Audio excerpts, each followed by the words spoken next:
Go ahead and start. Welcome everyone. Welcome to the first of the 5 talks that we prepared for you for this semester. We have the remaining 4 talks. They will come in mid-March to April, and they will cover the topics from IS to photovoltaics to archaeology. So we really hope that you are going to enjoy the selection of topics that we prepared for you this semester. Before we move on, I also want to give a shout out to our sponsors. Those lectures would not be possible without support from the College of Natural Sciences and Mathematics and from the University of Toledo Research Office. And we are also very grateful to Barry Bagels for sponsoring the bagels for us.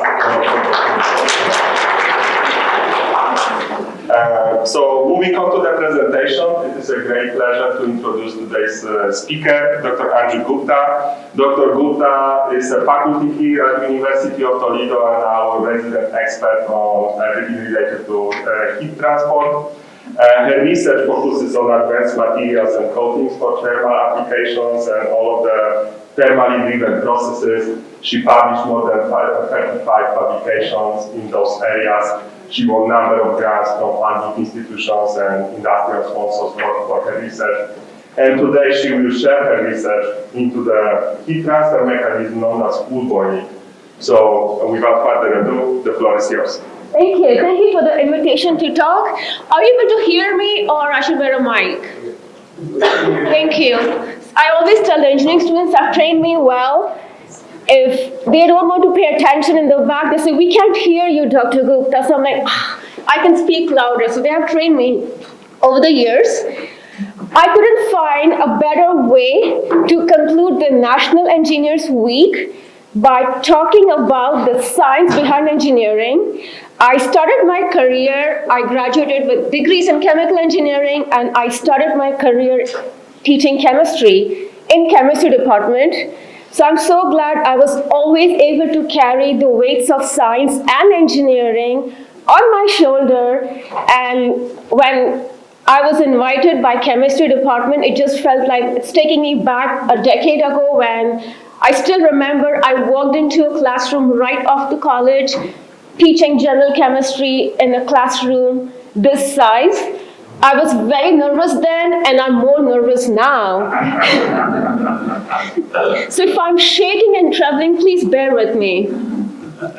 So in today's talk, I'm going to briefly talk about how we can cool by heating, which is ironic, but I hope by end of the talk, you are going to appreciate your college days that you used to make ramen noodles by boiling water in your container.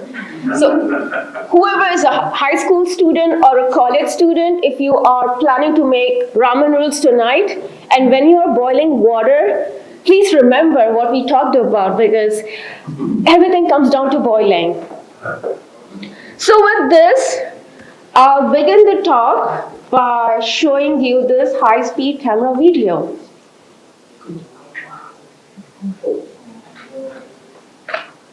So this is a high-speed camera video of boiling. What you see here is a copper surface on which I'm boiling water, and since we used a very expensive camera, you're able to see how the bubbles are forming and they are detaching from the surface and they are departing. And these bubbles are the heat carriers. So they are taking heat from liquid and they are moving it out. So when you see bubbles next time, do appreciate that they are carrying heat. And we all receive heating bills, and I know it's end of the month, so we are going to receive heating bills, and we like to see how much energy we used and how much we are paying. So if I'm showing you bubbles, it's not telling you what's happening here, how much energy I'm using, how much heat is being used. And that is the reason we also want to measure how much heat is being moved away by these bubbles and what is the surface temperature. So the whole goal of my work is to make these processes energy efficient so we can cut down our energy bills. So we are thinking, how about if I reduce the temperature at which I'm boiling? That means I'm inputting less energy. So there are ways where you can tackle this problem, but I thought let's start with the surface itself. And so in this entire talk, I am going to show you the images and the photos of various surfaces that we created. And then, of course, I'm going to continue showing you these videos which are so therapeutic. I can just keep watching the bubbles. Because it's like a real meditation. In fact, we had a high school student who their project was just sitting in front of the camera, watch the videos of the bubbles and do image processing. And they said this felt like a meditation, not work. So I'm going to show you more videos of bubbles and I'll show you the surfaces. So we are going to play a boiling puzzle. So the first piece of the puzzle is bubbles. I will show you different shapes and sizes of the bubbles and how we can get those shapes or sizes. So that is the first piece of our puzzle. The second piece is going to be surfaces. I'll show you boiling on surfaces that are at macro scale at which we can view things by naked eye. And then I'll show you the surfaces that we can see under a microscope. And then I'll talk about mimicries. Nature is the best engineer. That's why all the engineering that happens, when we have to solve a problem, we look at nature. When you're going for hiking today or maybe later this week, the weather is going to be nice. Pay attention to the shapes and sizes around you. So we take those cues and then we try to mimic them. And we use bio and geomimicry. So we look at biological objects and we look at geological topographies and we try to mimic them in the lab. And that's how we create surfaces for our boiling. So that is the second piece of the puzzle. And then we're going to put these two pieces together and look at cooling that happens because of boiling. So this is why I mentioned if you want to cool, you need to heat.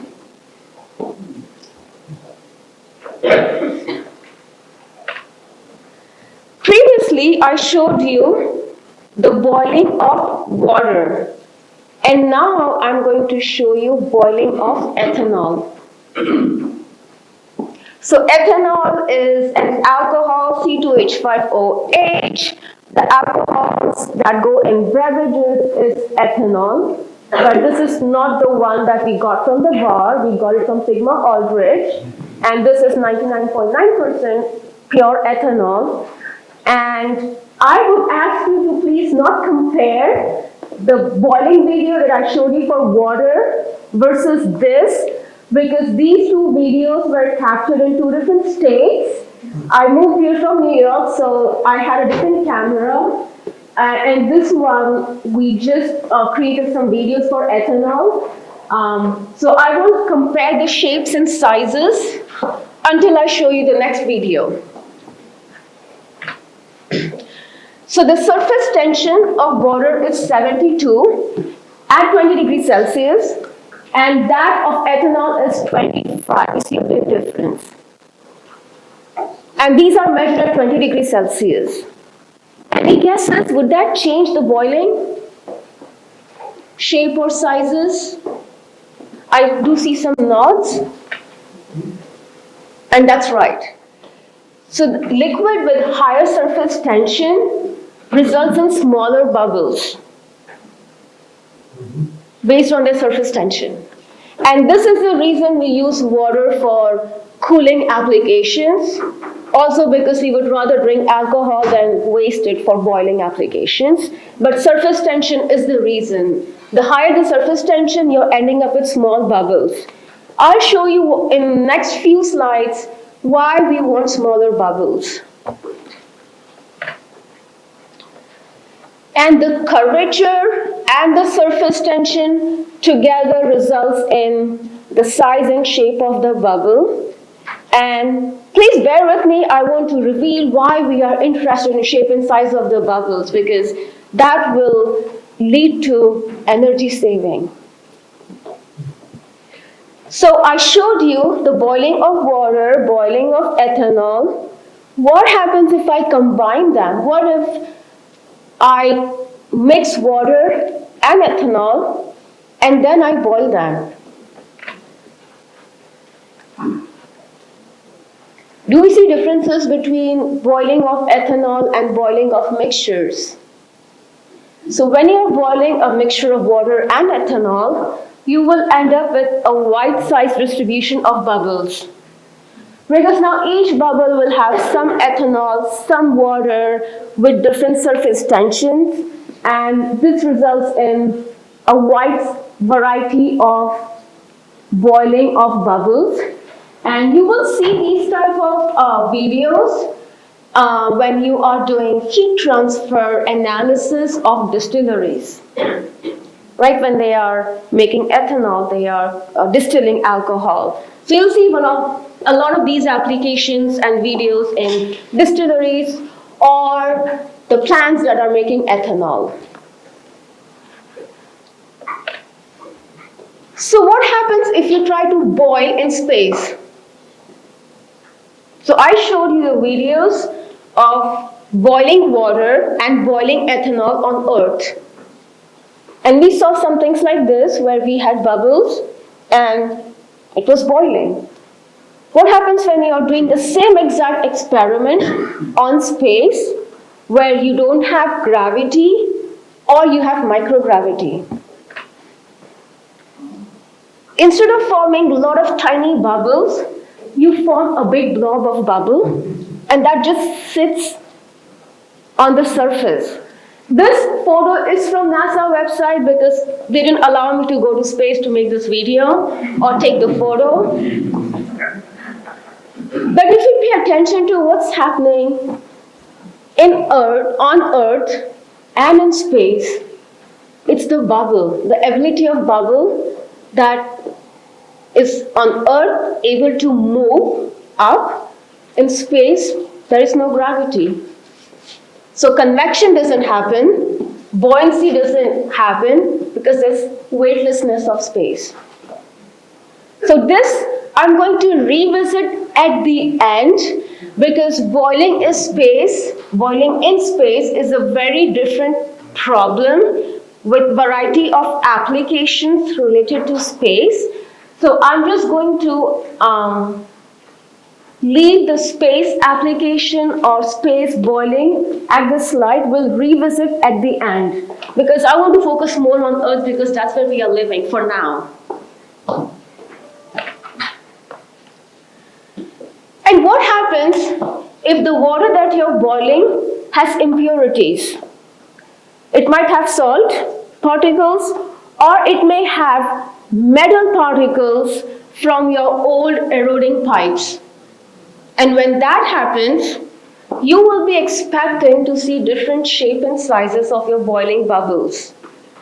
So this is an example where aluminum oxide particles are intentionally being added to water before they are boiled. A lot of applications such as heat exchangers, they like to use these nanofluids because it helps with the heat transfer performance. It enhances the heat transfer performance. So if you are boiling water with that you got from eroded pipes, you're going to have a different type of heat transfer. Or you will see different shapes and sizes. For instance, here, on left side, you have pure water boiling. On right-hand side, you are boiling the nanofluid that you synthesized by adding aluminum oxide particles in water. We do see some differences. So when you are boiling nanofluid, I see a lot of bubbles staying on the surface as opposed to moving outwards.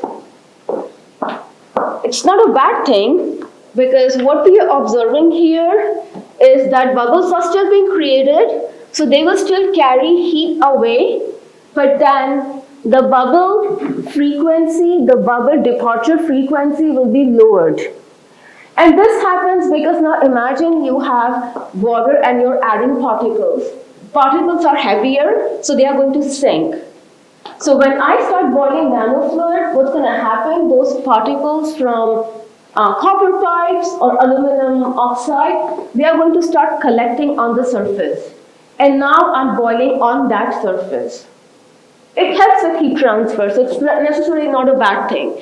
So anything that I'm showing you today which deviates from our normal water boiling observations, it's all a good thing.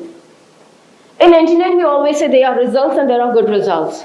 And then we focus on the results to see how we can use this towards a newer application. So there's never a bad data. There's always something to learn from, and we always find answers from bad data more than good data. So I'm going to conclude this section, first section of this talk, the first piece of the puzzle.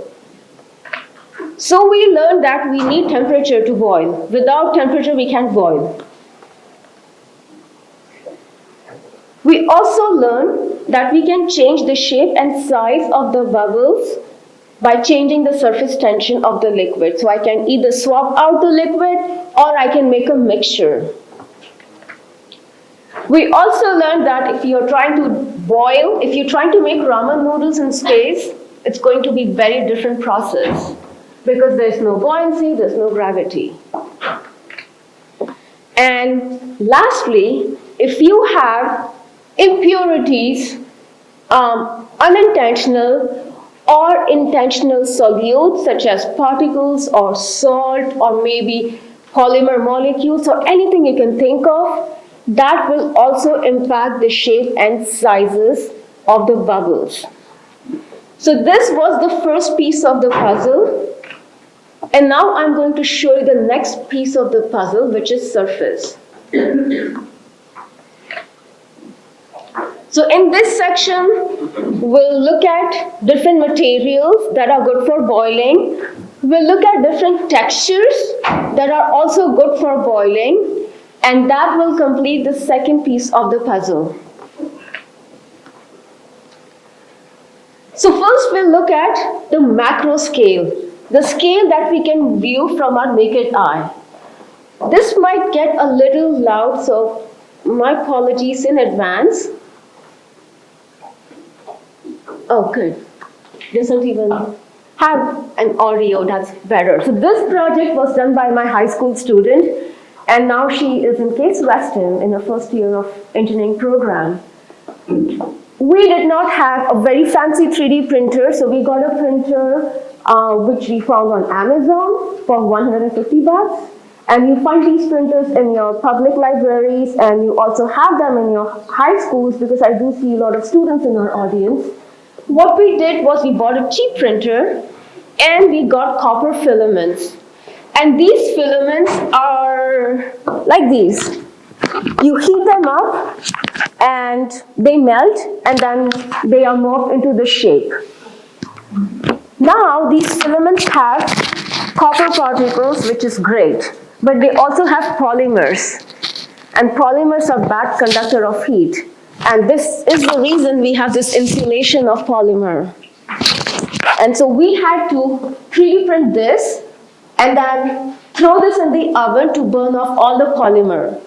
And when we did that, we ended up with this type of geometries. So this is a geometry that we intentionally created, but then if you are able to see that each pillar has tiny clumps of particles, and those are copper particles left behind after the polymer was heated and melted away. So we created this geometry, and now I'm going to show you what it looked like when we tried boiling on this substrate.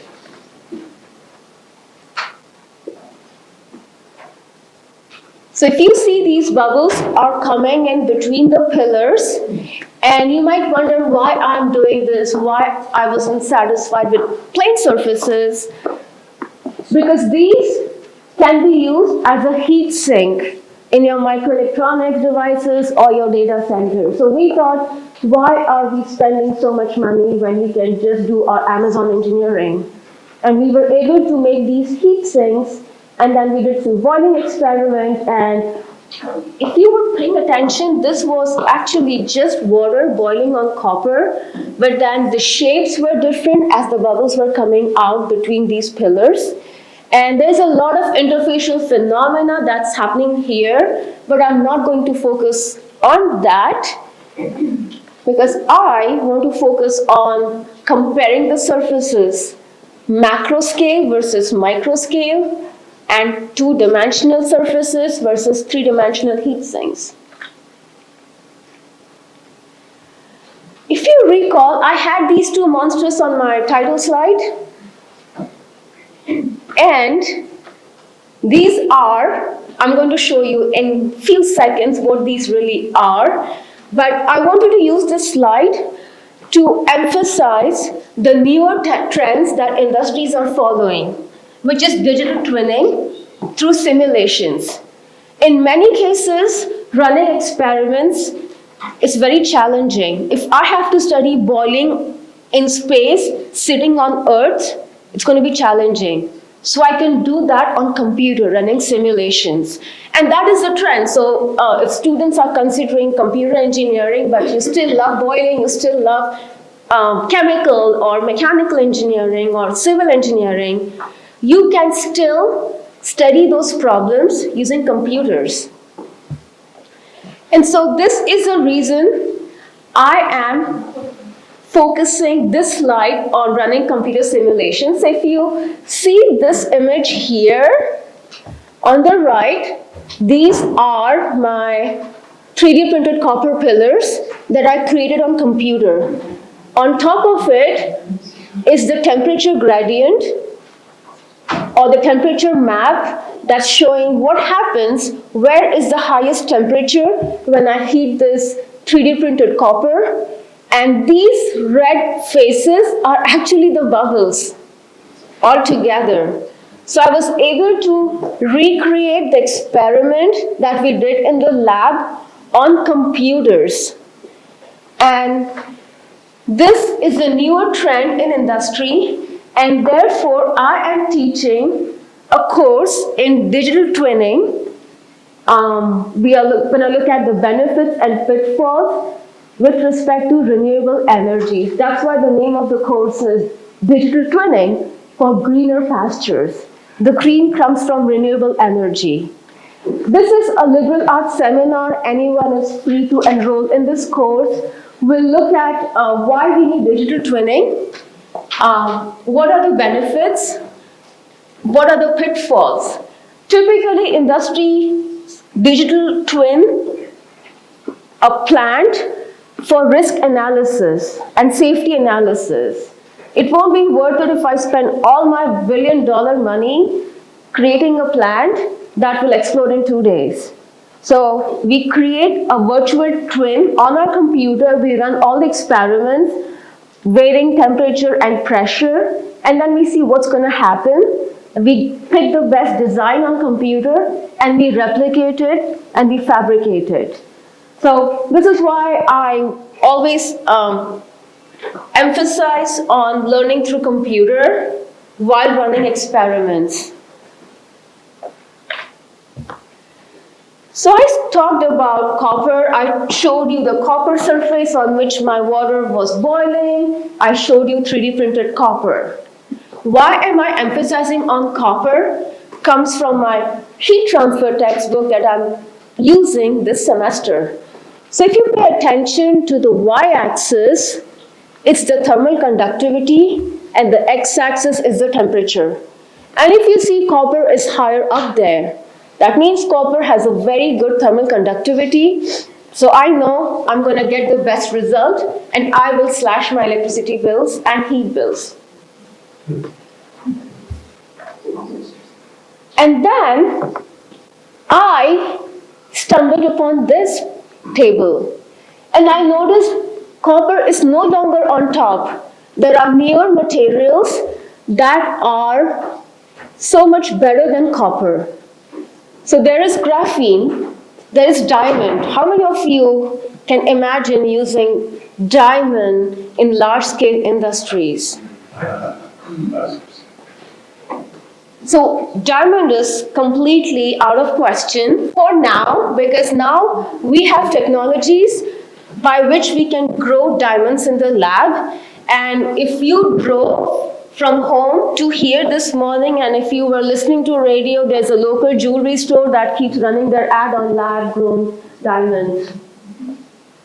Right? So every time I hear that, it gives me hope that hopefully in the next 10 years, I can represent the slides using diamonds.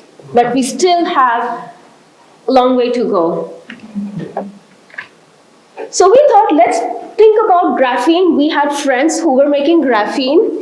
And graphene looks like this. It's a thin sheet. It has hexagonal structures like this, has a high thermal conductivity. But it's also expensive. So it's cheaper than diamond, but still expensive for mass production. So my students suggested, let's add both copper and graphene. I will see how low we can go in amounts of graphene and still get a high heat transfer performance, or still we can get better boiling performance. I said, that's a great idea. But how are we going to first add them, and what are we creating? So we thought, let's look into nature. We want to mimic the nature and see different shapes and sizes, and then we can mimic them. And two things will happen. Either we'll have a better heat transfer performance or not. Either way, we'll end up with fancy photographs that can go on our holiday cards. It's always a win-win situation. So my family knows every time they receive a holiday card from me, it's never me or anything else, it's my SEM photos, it's my microscopy photos. So quiz time, I'm going to show you some electron microscopy photos and you have to guess what am I mimicking. What does this look like?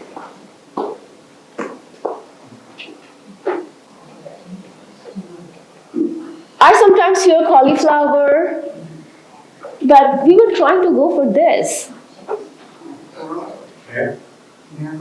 So these are copper particles of 20 microns. And then we wanted to see how graphene layers will look like when we stack them on top of each other.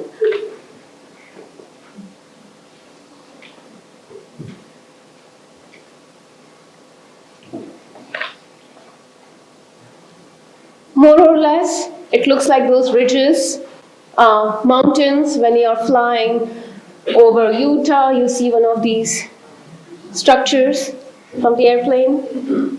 And so these were copper particles and graphene, and then we started to combine them together. We did a lot of engineering, surface engineering, material science, manufacturing engineering processes to combine them to create newer structures. And so this is copper and graphene oxide, and this looks like this vegetable that's used in Asia a lot. It's called bitter gourd. And the last one looks like you're watching the trees outside your window in winter season. So we went from flat surfaces to creating these structures. Because again, either it will improve the heat transfer or it will improve my holiday cards. Either way, it's a win-win situation. And these 4 papers down here provide details on how we created these surfaces and additional heat transfer performance information and all other details.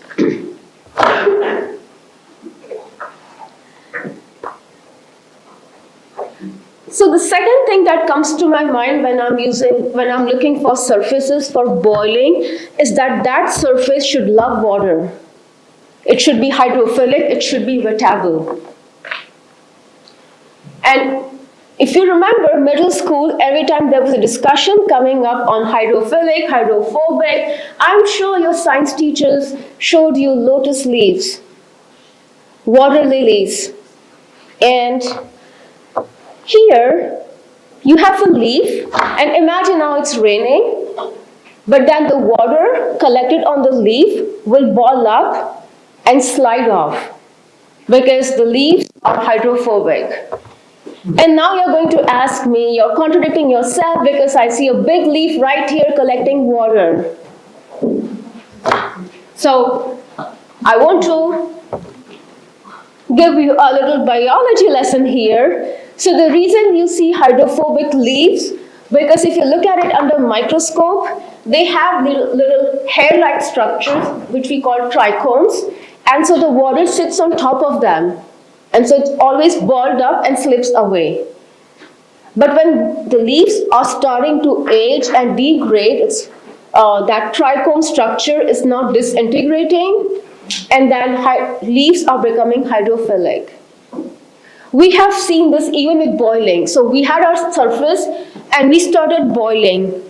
With so much boiling happening, the surface chemistry changed and it went on becoming more hydrophilic because now the water molecules were getting attached and making it more hydrophilic.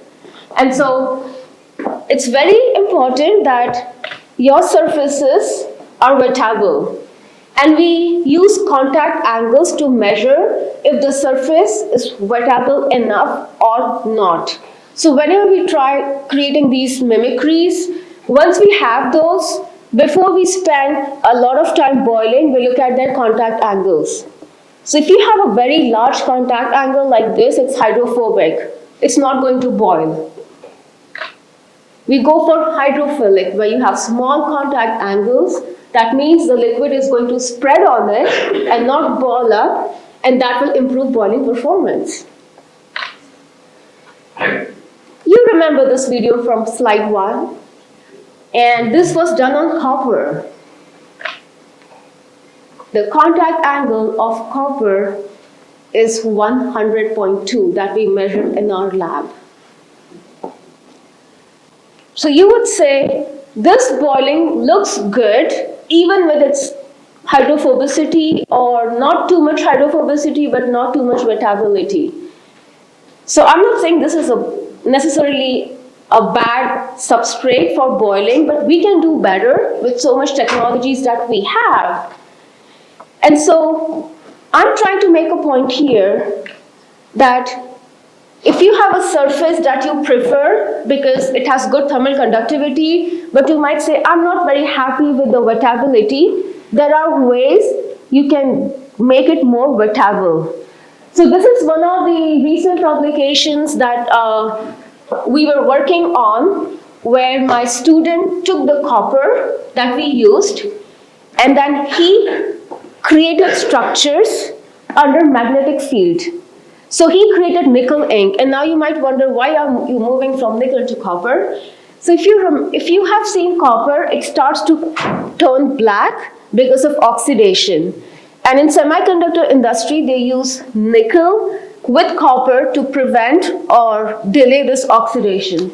So we thought, if we can create structures with nickel, we are preventing or delaying the corrosion, and we are making it more wettable.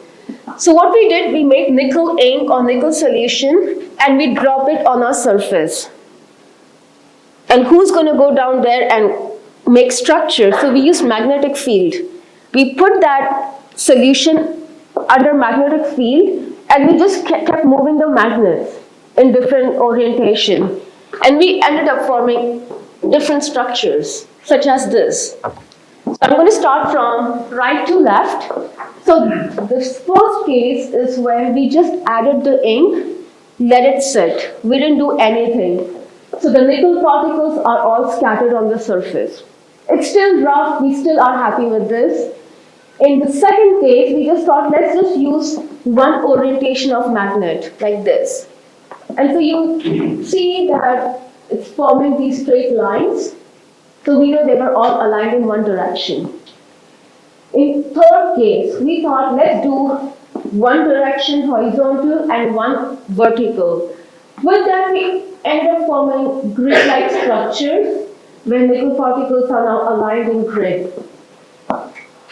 Did it help our application? I would say yes. So this is the plain copper I showed you, and this is the scattered. So even if I just added nickel particles, the contact angle dropped from 100 to 87. And then I decided let's use magnetic field to align them. And when you align them, the contact angle dropped from 87 to 37. And then when we created these grid-like structures, the contact angle was 35.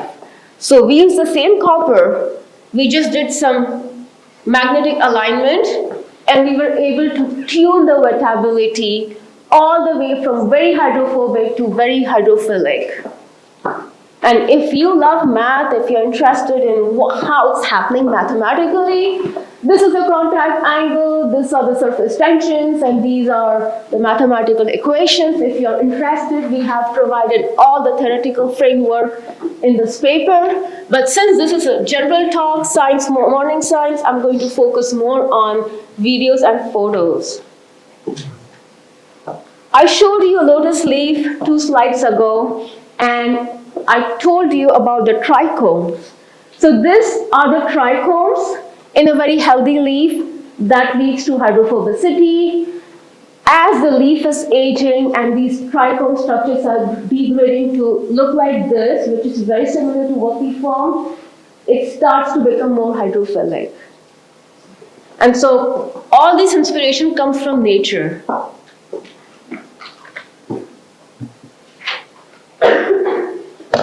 So I hope in this section of the talk, we are very clear on what bubbles are, the shapes and sizes that we want to focus on, how we can change the mixture and liquids and add solutes or surface tension to manipulate the bubbles. We also looked at how just changing the gravity, buoyancy, we can change how the bubbles look like.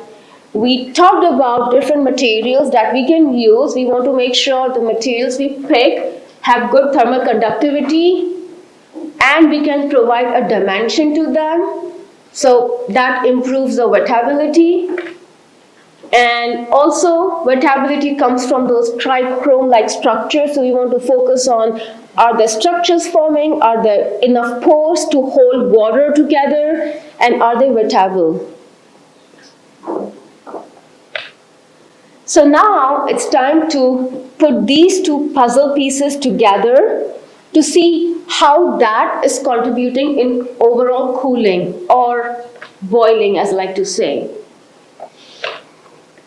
But before we start talking about boiling or heat transfer, I want to remind you why I'm doing this, why I've spent a decade of my career boiling. So boiling has a lot of industrial applications, a lot of them, but I'm just going to quickly go over the applications that are relevant to the industries that are in this region. So the first one is nuclear reactor. We all know David Bessie is just 30 miles from us.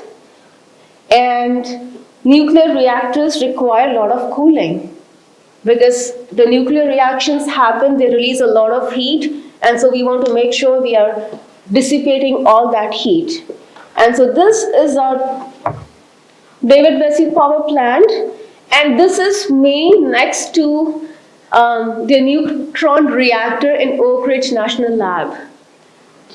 And if you watched the movie Oppenheimer a couple of months ago, they talked about this, right? I should have put Oppenheimer poster maybe next time. So this again is in our neighborhood. So that's why we want to understand why boiling is important. This is on campus, right? Solar panels, photovoltaics. It requires cooling. So we can think about liquid cooling. So this is right in our neighborhood, First Solar and PVIC. Marathon Petroleum, right? They will have heat exchangers, high temperature. So even they use a reboiler, which is again nuclear boiling. We are surrounded by GM, Ford, and other automobile companies. The electric vehicles and batteries, they all require cooling. So cooling is important. Devices and data centers. So Intel is coming to Ohio next year. And the biggest challenge that microelectronic devices, chip, and semiconductor industries have now is, does your phone get hot when you talk for a long time? Right? So we have these issues where the electronic devices get hot, and sometimes if it's hot enough, they stop working. And so boiling is important because this is from a publication where they are boiling. So if you see these tiny bubbles, they are trying to boil a device so the heat can be taken away. It's called liquid cooling. And again, the surfaces that they are creating are wettable or hydrophilic. So this is going to be the centerpiece. Next year when Intel comes to Ohio, we'll have a lot of opportunities to boil. And we can also boil because even GRC is in our state. So if you want to learn boiling in space, we have NASA. Medical equipment, we are surrounded by ProMedica, UTMC, and they use these big equipment which can also get hot. So liquid cooling also finds application in medicine. So boiling is everywhere. I haven't even shown you applications. I'm just showing you applications that are within few miles from us. So boiling is important. So I hope I have convinced you why this is a very interesting problem and that we need to solve, and the focus should be on energy because everything comes down to energy bills. So there are ways where we can improve by switching the surfaces. And since I mentioned energy bill, I'm trying to convince you that it's important that we use boiling to cut down our bills. We haven't looked into how we are measuring the boiling. So this slide, I'm not going to go too much into the physics of it because this is for my heat transfer students. In the next few weeks, they're going to learn this.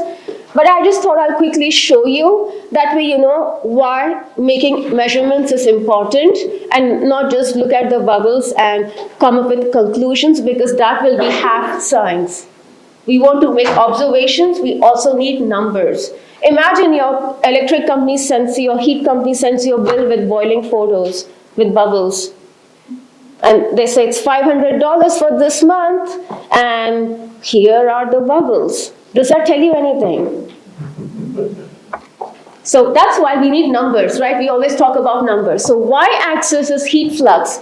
It's telling you the amount of heat you're removing through those bubbles. And this one, for the sake of simplicity for this talk, let's just call it surface temperature. But in reality, it's wall superheat. And this is the difference between the surface temperature and bulk liquid. But for the sake of simplicity, I'm just going to call it surface temperature. And now, as I'm going through each of these points, I want you to imagine you are boiling water in a pot in the stove. So now I have this water on stove. I turn the gas on. The first thing I see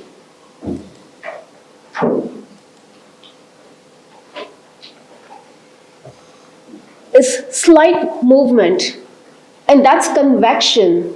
Because now your hot fluid is moving up, the cold fluid is moving down. Because if this is my hot surface and there's liquid here, so the liquid that's close to the surface is becoming hot, and due to convection, it's moving up. And then the cold liquid is moving down. So here I'm forming convection. It's hard to see it on high-speed camera, but then if you're paying attention, if you're right there doing experiments, you do see this. And then comes a point where you see your first few bubbles forming, and then you know, okay, I'm very close to my ramen dinner tonight. The water is boiling, it's going to boil. And we call it onset. That's when we see 1 or 2 bubbles, just enough to give us a hope you're not going to go hungry tonight. That we call as onset of boiling. And if I see that region under high-speed camera, it looks like this. It starts to form and then it just takes over. And then the third step is, you see this, and that's the time you throw your ramen noodles or your pasta, right? So that is critical heat flux. That means this is the stage where you are going to have the highest heat removal or highest heat flux. And this is the region when I know that the bubbles are carrying a lot of heat, and that's why it is the maximum point on this y-axis. I'm not going to go too much into what happens after that, because it's again a different field of science, but we just want to focus on this point C. And I want you to pay attention to the y-axis, it's the highest point, and also the x-axis. In the next slide, I'm going to show you why I have to manipulate this curve to save your energy bill. So we'll talk about that. But before that, since I already mentioned, if you do not have resources to do this in the lab, you can do this on computer. So this is the simulation of bubbles.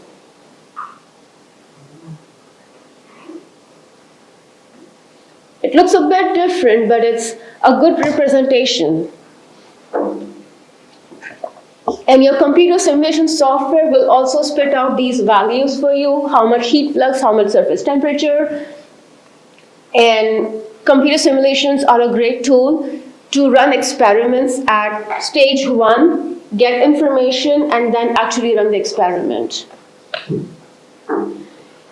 So I talked about surfaces. I spent so much time on surfaces, biomimicry, geomimicry. And then I showed you this boiling curve.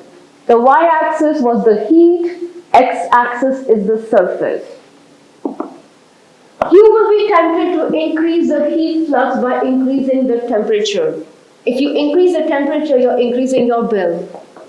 So what you want to do in ideal case is to increase this heat flux while decreasing the surface temperature. So I can boil at lower temperature to save my bills. If you don't care about bills, think about the surface. If I keep heating the surface for too long, it's going to burn out. That's why we toss our pots after a few years, because they are no longer in use. We see the coatings are coming off, or the surface is forming some kind of depositions because of salt in the water. So this is the reason we want to always boil at lower temperatures, and so we can achieve that by surface modification. And I'm telling you, water is cooling. Water is cooling because the bubbles are taking the heat away. In previous decades, since we did not have a lot of technology to create surfaces or had a better understanding of materials, we used to use active methods. I can think of one example which will resonate with all of you. If you worked on older computers, the CPUs had a fan, and after half hour of use, it just starts to go off and the whole office will be very loud, right? So those are the active methods to cool, the fans, the pumps.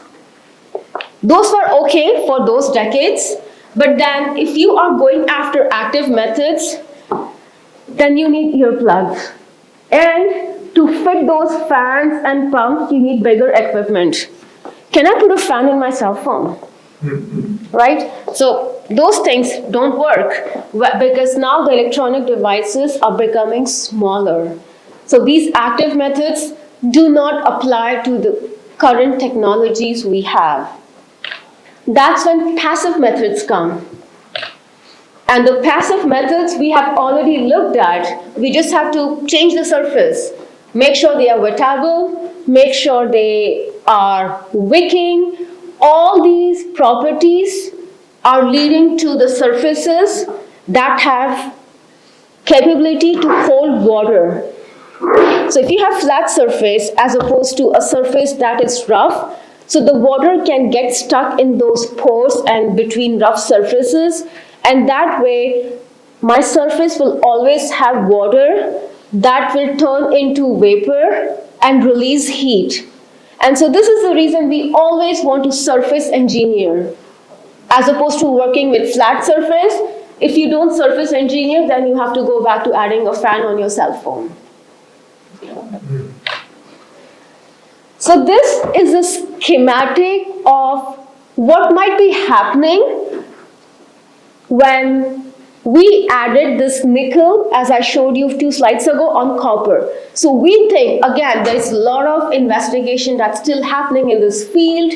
We don't understand why it's happening, how it's happening, but we see very nice low energy bills that makes us happy.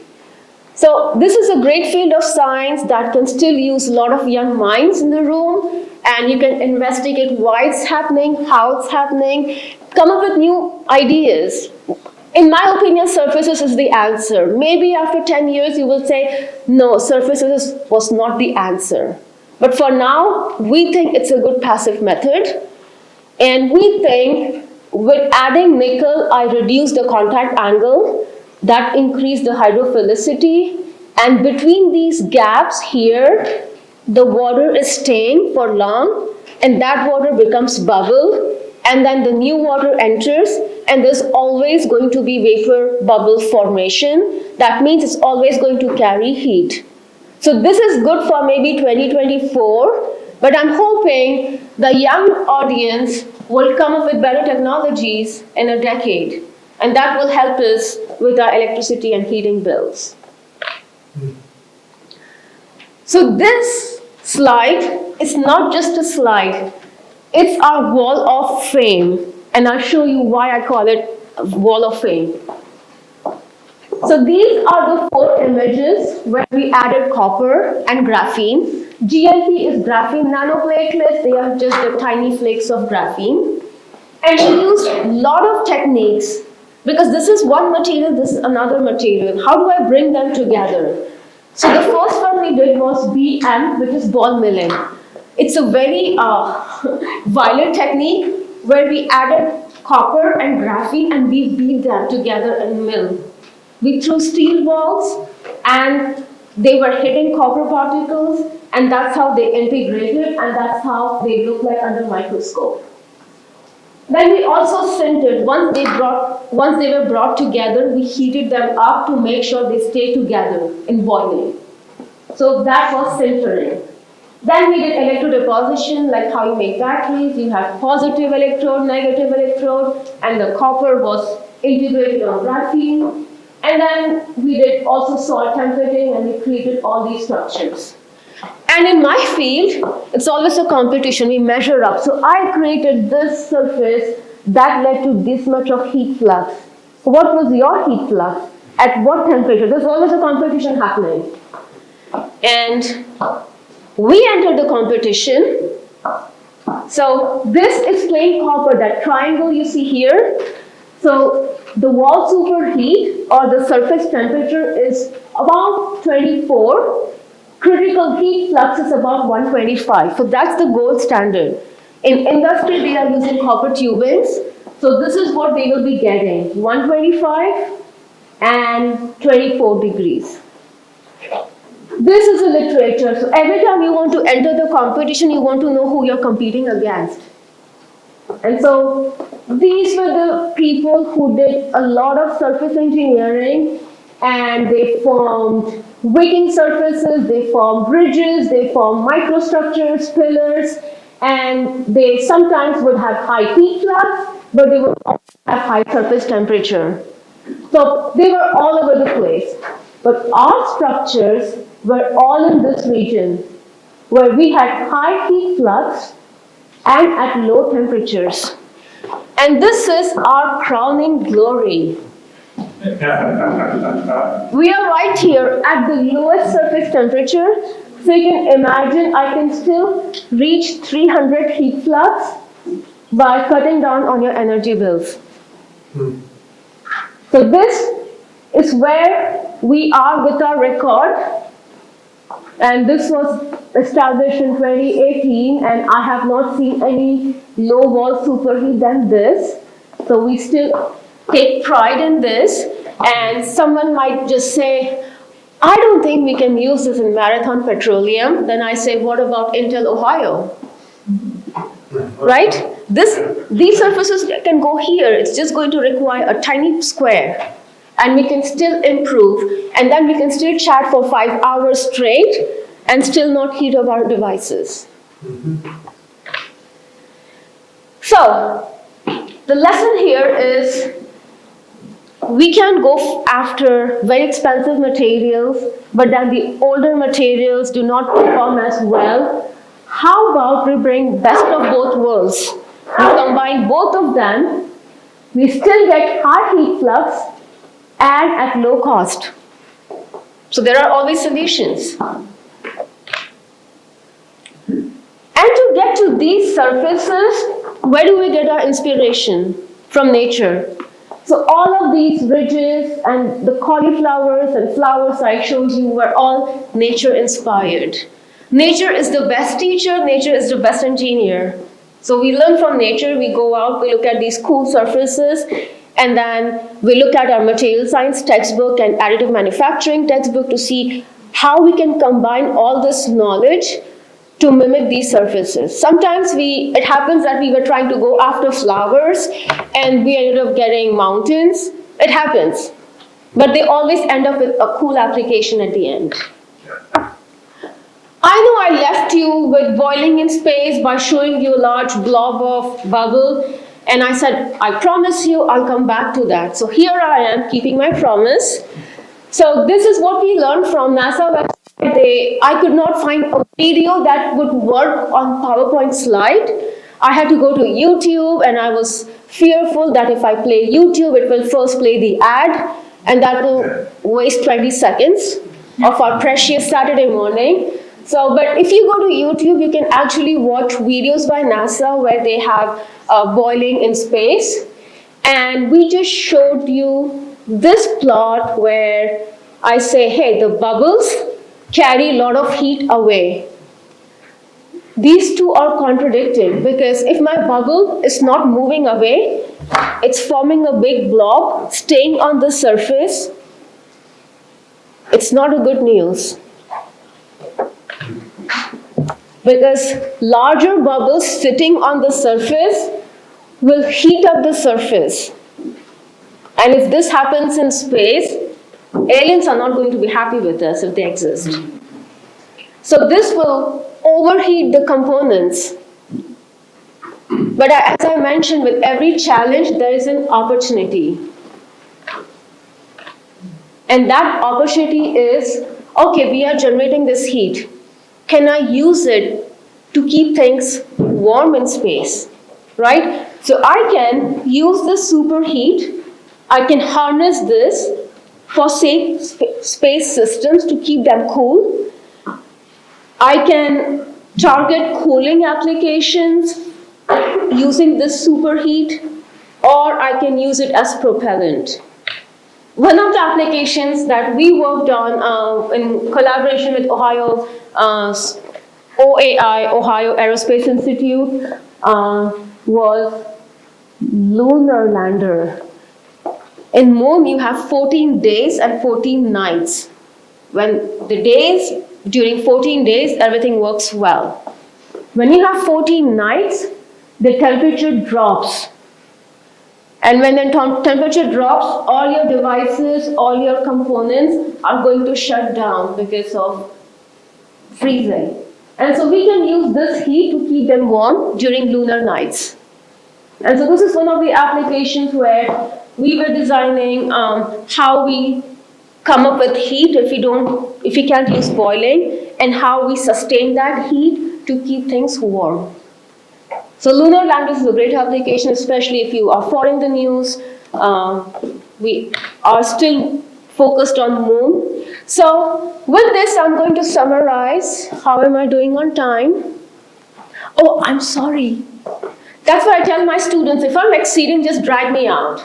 Every time I get invited to talk, I said, do not hesitate, just drag me off, because this is such an interesting topic that you cannot stop talking about it. So I'm going to quickly summarize. Bubbles.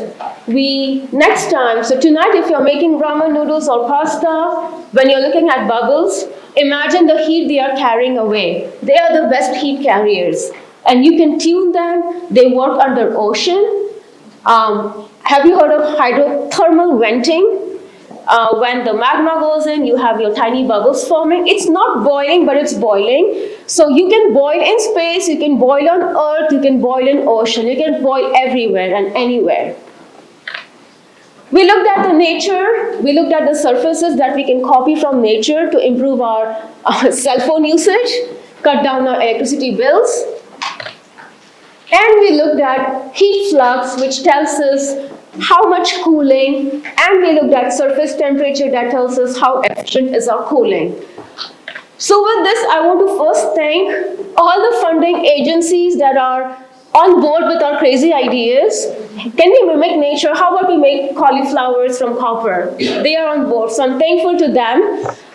I don't do all this work in my lab. It's my students here. And so once in a while, you have to feed them to make sure they're doing a good job. So we always have a summer and winter barbecue.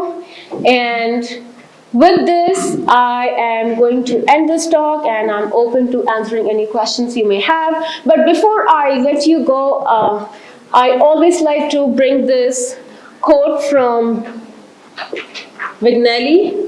And this is for the younger audience in the class. My PhD was in cancer. I was making biomolecules, peptides, and I moved away from that. My advisor doesn't like when I say move away. I took that science and I'm applying that in boiling. And so in my research lab, we are working on problems of water remediation, water mitigation. We are looking at heat transfer. We also work in cancer. And people ask me, you're scattered. And I say, no, I'm just using the same word in different applications. And Vignelli was an artist. He did two things. He has a huge collection of China ware, and he also designed the New York subway map. And so if you can do one thing, if you can design one thing, you can design a lot of different things. So I just want to leave our young audience with this thought that don't limit yourself, and you don't have to scatter. You'll be surprised that solution to one problem is also solution to various problems in medicine, heat, and water. So with this, thank you so much for attending.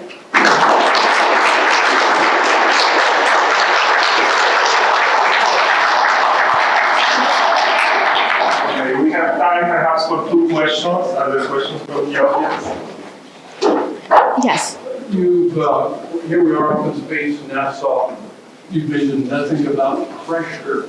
I have a source of low pressure. Mm-hmm. What effect is pressure going to have on my contact angle, my surface tension? Can I use pressure as another one of your parameters? Yes. So there are groups that are studying boiling under pressure. What's the question? The question is, how does boiling happen under pressure? Does it have any impact? Is that... Well, in NASA, I have a low pressure source. Right. I can easily study this. So I want to know my contact angles and my surface tension when I vary the pressure. Yes, when you vary the pressure, you are going to vary the surface tension, you're going to vary all the parameters that I mentioned. And there are publications, there are groups that are studying boiling under high pressure and low pressure. We do not have that capability in UT yet. So if we can find some money, we would love to create a pressure chamber under which we can run these experiments. However, we can always use computer simulations and add pressure component and run simulations to see how we change the heat flux and how we change the shape or sizes of the bubbles. One more question? For a practical application, What can we do when you're boiling water on my stove to change the time that it takes to bring a pot to boil? Do I change that with surface tension by using oil or a spoon? Or is there anything we can do to make that boil faster? That is a good question because it depends on the variety of factors. But as we mentioned, if you are adding metal particles, and of course you're not going to add metal particles, so maybe metal spoon, that will change the thermal conductivity a bit. Salt, oil, you're changing the surface tension. So you can try that. But again, what works in my kitchen and my stove may not work for you. So we can try adding variety of solutes. In some cooking shows, they say, hey, you need to add oil in water before you boil water to make pasta. And the other chef will say, that's a bad idea. It doesn't lead to good quality pasta. They become sticky and squishy. So you can increase the heat transfer by playing around with these parameters, but that may affect the quality of your pasta and ramen noodles because they end up being squishy or sticky. Okay, so in the interest of time, let's thank Dr. Gupta one more time. Thank you. More questions, I'm sure she's happy to answer them.